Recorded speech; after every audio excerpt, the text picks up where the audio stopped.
Bismillahirrahmanirrahim. Assalamualaikum warahmatullahi wabarakatuh. Assalamualaikum.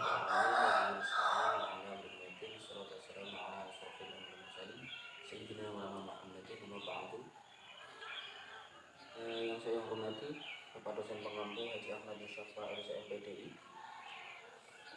Pada kesempatan kali ini saya akan presentasikan tugas kegiatan belajar 4 ilmu Al-Quran dan Hadis, yaitu tentang Makkiyah dan Madaniyah. Langsung saja pada sore kali ini saya akan menerangkan tentang Makkiyah dan Madaniyah. Yang pertama ada kata pengantar, saya ambil dari beberapa teori yang pengelompokan teori oleh para ulama. Yang pertama ada mulabadat zaman an-nuzul, kedua ada mulabadat makan an-nuzul, yang ketiga ada mulabadat al-muqattab fi an-nuzul, yang keempat ada mulabadat al-muqattab fi an-nuzul. Dari keempat yang tersebut saya simpulkan bahwasanya Makkiyah dan Madaniyah adalah pengelompokan surat dan ayat Al-Quran berdasarkan waktu, tempat, sasaran, dan isi. Tujuannya apa? Tujuannya untuk memahami konteks hukum dan dakwah Nabi SAW di dua fase penting, yaitu di Mekah dan Madaniyah. Kemudian selanjutnya definisi Makkiyah dan Madaniyah. Untuk definisi Makkiyah dan Madaniyah yang pertama adalah apa? Makkiyah yaitu ayat atau surat yang diturunkan sebelum hijrah dan turun di Mekah untuk kaum musyrik, berisi tentang ajaran tauhid.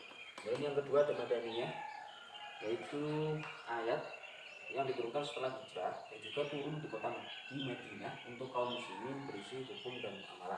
Bentuk metode mengetahui Makkiyah dan Madaniyah ada al-manhaj menurut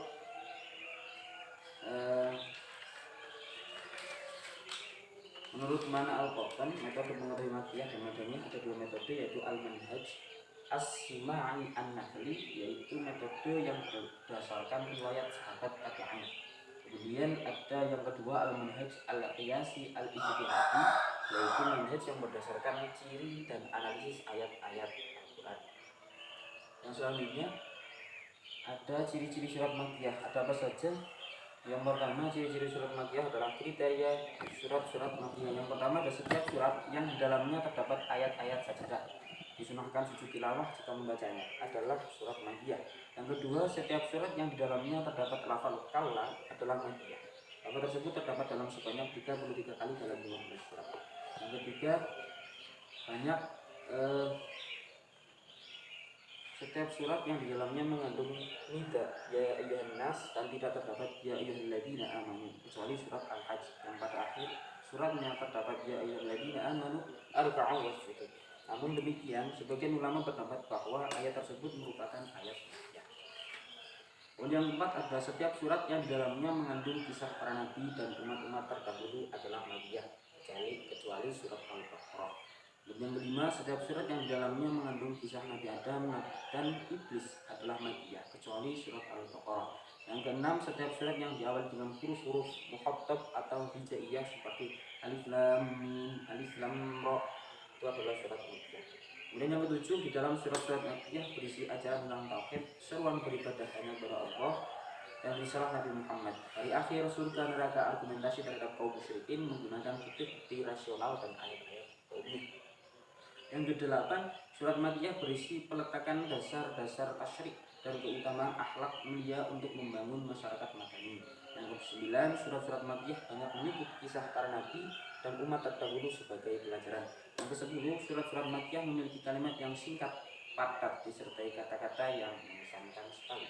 Dan yang selanjutnya ada ciri-ciri surat Madaniyah. Yang pertama ada berisi hukum-hukum syariat, hukum faraid, muamalah, dan lain-lain. Yang kedua, banyak soal ya ayyuhalladzina amanu, menjelaskan sifat munafik dan ahli bidah. Dan yang selanjutnya ayatnya panjang dan penjelasannya rinci. Yang selanjutnya menjelaskan peraturan sosial dan pemerintahan. Yang selanjutnya mendorong jihad dan disiplin umat. Yang terakhir jumlah surat 28. Terus dalam hal-hal khusus, arti ayat-ayat Makkiyah dalam surat ayat Makkiyah dalam surat Madaniyah. Yang pertama ada hal-hal khusus, ada ayat Makkiyah dalam surat Madaniyah. Yang pertama, terdapat ayat Makkiyah berada dalam surat Madaniyah. Di antaranya sekian contoh ayat tersebut ada surat Al-Anfal, Ayat 30 berbicara tentang peristiwa yang terjadi di Mekah sebelum Nabi hijrah. Dan yang kedua ada ayat Madaniyah dalam surat Makkiyah.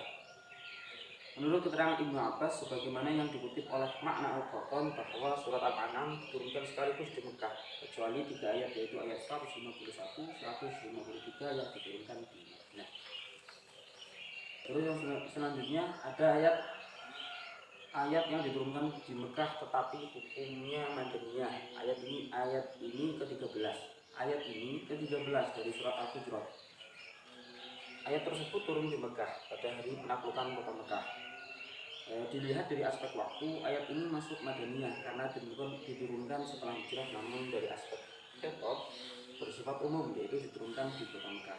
Dan yang selanjutnya ayat yang diturunkan di Madinah tetapi hukumnya Makkiyah, yaitu dalam awal surat At-Taubah yang diturunkan di Madinah namun ditujukan kepada kaum musyrikin Mekah. Terus yang selanjutnya ayat Makkiyah yang mirip dengan ayat Madaniyah, yaitu ayat ke-32 dari surat An-Najm, merupakan salah satu ayat yang diturunkan di Mekah. Namun di dalamnya terdapat ungkapan tentang dosa-dosa besar dan perbuatan keji yang diancam hukuman tertentu di dunia. Padahal hudud hanya ada pada baru di Madinah. Oleh sebab itu ayat semacam ini oleh para ulama disebut sebagai ayat-ayat turun di Mekah tapi mirip ayat Madaniyah. Yang selanjutnya ayat Madaniyah yang mirip dengan ayat Makkiyah, yaitu contoh ayat Madaniyah memiliki uslub atau gaya bahasa mirip dengan ayat-ayat Makkiyah karena permohonan untuk diturunkannya azab, yaitu pada surat Al-Anfal ayat ke-32. Yang selanjutnya ayat yang dibawa dari Mekah ke Madinah. Contohnya surat Al-A'la merupakan salah satu contoh surat yang diturunkan di Mekah, tetapi sebelum Nabi hijrah sudah dibawa dan dibacakan kepada penduduk Madinah oleh beberapa sahabat seperti Mus'ab ibnu Amr. Yang selanjutnya ayat yang dibawa dari Madinah ke Mekah. Contoh ayat atau surat yang turun di Madinah kemudian dibawa ke Mekah adalah surat At-Taubah pada tahun ke-9 Hijriah. Lalu yang selanjutnya ada urgensi mengetahui Makkiyah dan Madinah. Yang pertama, untuk dijadikan sebagai alat bantu untuk menafsirkan Al-Quran. Yang kedua, mengetahui nasikh dan mansukh. Apa itu nasikh dan mansukh? Nasikh adalah hukum yang dihapus, kemudian mansukh adalah hukum yang digantikan dengan nasikh. Kemudian yang selanjutnya, memahami gaya bahasa dakwah Nabi, bagaimana Nabi dakwah menggunakan bahasa yang seperti apa. Kemudian yang selanjutnya, menelusuri perjalanan hidup Rasulullah perjalanan Rasulullah dari Mekah ke Madinah seperti apa. Kemudian selanjutnya memahami sejarah pembentukan hukum Islam. Hukum Islam itu berkembang seperti apa. Selanjutnya menggali hikmah di balik pensyariatan. Yang ketujuh mengetahui tahapan dakwah Islam. Yang kedelapan mengetahui kondisi sosial Mekah dan Madinah. Kemudian yang selanjutnya adalah penutup. Maka dapat kita simpulkan bahwasanya pada kajian pada pagi hari ini adalah Makkiyah dan Madaniyah membuka pemahaman mendalam tentang Al-Quran, sejarah Nabi dan dakwah Islam. Ayat mengetahui kapan dan di mana ayat diturunkan adalah kunci memahami makna Al-Quran dengan benar menurut makna Al-Quran. Mungkin cukup sekian presentasi saya. Kurang lebihnya mohon maaf. Assalamualaikum warahmatullahi wabarakatuh.